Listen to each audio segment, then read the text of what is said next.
Bapak, Ibu, saudara-saudara yang dikasihi Tuhan, selamat pagi dan salam sehat untuk kita semua. Tema kita pagi ini ialah belajar mendengarkan yang didasarkan dari Lukas 10 ayat 38 sampai 40. Demikian. Ketika Yesus dan murid-muridnya dalam perjalanan, tibalah ia di sebuah kampung. Seorang perempuan yang bernama Marta menerima dia di rumahnya. Perempuan itu mempunyai seorang saudara yang bernama Maria. Maria ini duduk dekat kaki Tuhan dan terus mendengarkan perkataannya. Sedang Marta sibuk sekali melayani. Ia mendekati Yesus dan berkata, "Tuhan, tidakkah engkau peduli bahwa saudaraku membiarkan aku melayani seorang diri? Suruhlah dia membantu aku." Saudara-saudara, ada perbedaan antara mendengar dan mendengarkan. Mendengar itu sifatnya pasif. Sebagai contoh misalnya, saat ini Anda mendengar bahwa saya sedang membawakan renungan. Tetapi bisa saja bahwa pikiran saudara sedang melayang-layang kemana-mana dan Anda tidak memperhatikan. Tetapi sebaliknya mendengarkan lebih bersifat proaktif. Dalam bacaan tadi menjadi makin jelas bagi kita tentang perbedaan antara mendengar dan mendengarkan.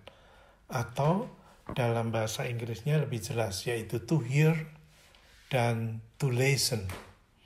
Dalam bacaan kita tadi, kita tahu bahwa Marta dan Maria sama-sama mendengar tentang segala sesuatu yang Yesus katakan saat itu. Tetapi Marta cuma mendengar karena ia sambil melakukan yang lain. Sementara Maria mendengarkan dan menyimak. Rupanya, Marta ingin tampil sebagai tuan rumah yang baik untuk menjamu Yesus, sehingga ia begitu sibuk menyiapkan segala sesuatunya. Tetapi rupa-rupanya tidak kunjung selesai, dan agaknya dia mulai kerepotan. Sementara itu ia melihat Maria malah duduk dekat kaki Yesus.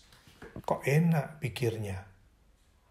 Itulah sebabnya ia lalu kemudian mendekati Yesus dan minta tolong kepada Yesus agar Maria membantu. Saudara, tanpa mempersoalkan siapa lebih baik atau lebih benar, tindakan Marta atau tindakan Maria, tetapi yang jelas untuk bisa mendengarkan dengan baik, hal itu tidak bisa dilakukan sambil lalu, tetapi butuh perhatian dan konsentrasi yang bukan saja untuk bisa memahami message yang ingin disampaikan, tetapi juga menunjukkan sikap empati sebagai apresiasi terhadap seseorang yang sedang bicara, bahkan kalau perlu menatap wajahnya. Dan itulah yang dilakukan Maria. Sikap seperti ini disebut active listening.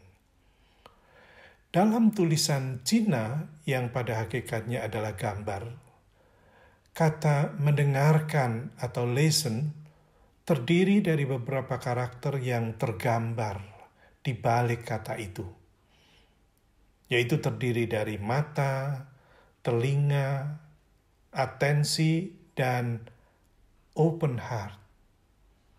Hal ini mau menunjukkan betapa pentingnya mendengarkan atau listen itu dengan saksama.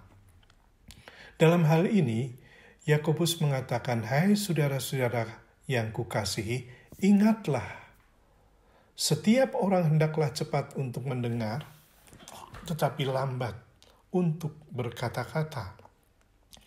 Benar sekali bukan apa yang dikatakan Yakobus. Telinga kita dua, tetapi mulut kita cuma satu. Sehingga mendengarkan itu mestinya lebih banyak kita lakukan ketimbang bicara. Tetapi prakteknya bagaimana? Dan inilah sekaligus yang menjadi kendala kita. Seringkali kita menjadi orang yang siap jawab ketika mendengar seseorang bicara. Suka memotong pembicaraan sebelum ia selesai menyampaikan sesuatu. Dan sok merasa sudah tahu apa yang ingin disampaikan. Dan maunya seringkali kita menasihati. Oleh karena itu tema kita tepat. Ternyata untuk bisa mendengarkan dengan baik, kita perlu belajar. Saudaraku, marilah kita mohon kepada Tuhan. Kiranya setiap pagi Allah mempertajam pendengaranku untuk mendengarkan seperti seorang murid. Mari kita alami kuasa-Nya. Amin.